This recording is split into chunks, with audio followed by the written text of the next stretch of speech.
ప్రభునందు ప్రియులారా, ప్రభు నామమున మీకు వందనములు.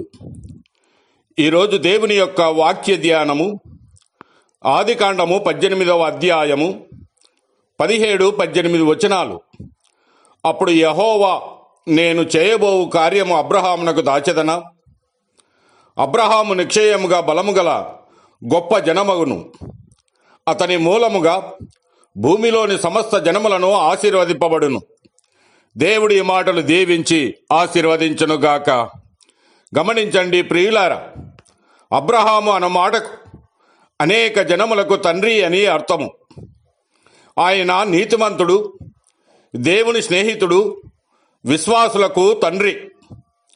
యేసు ప్రభువారు ఈయన వంశంలో నుండి రావడాన్ని బట్టి సమస్త వంశములు ఈయన యందే ఆశీర్వదించబడినట్లు మనము గమనించవచ్చు.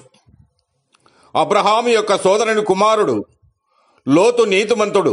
అయితే నీతిమంతుడైన అబ్రహాము యొక్క సహవాసాన్ని లోతు విడిచిపెట్టడము ద్వారా లోతు పెద్ద తప్పు చేశాడు. లోతు సొదొమ అందాలను చూసి మోసపోయాడు.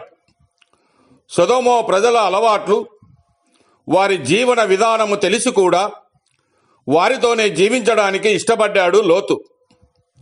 అయితే దేవుడు అబ్రహాముతో చెప్పాడు, ఆ పట్టణమును నాశనము చేయబోతూ ఉన్నానని.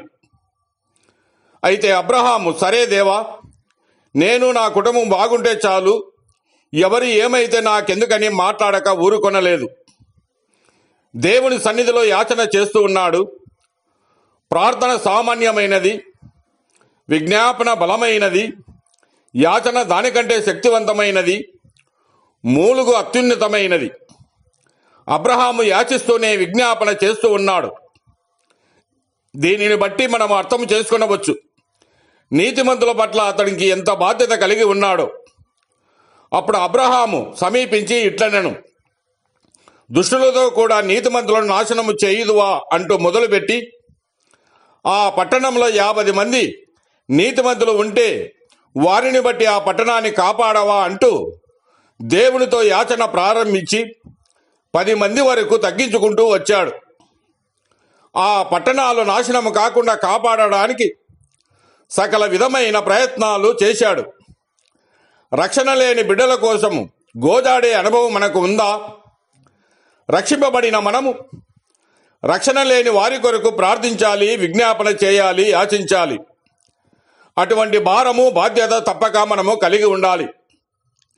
అటువంటి భారము కలిగి విజ్ఞాపన చేయుటే ఒక్కరినైనా ఆయన వైపు తిప్పుదాం, నిత్య మరణము నుండి తప్పిద్దాం. ఆ రీతిగా మన జీవితాలను సరిదిద్దుకుందాం. అట్టి కృపా ధన్యత దేవుడు మనకు అనుగ్రహించునుగాక.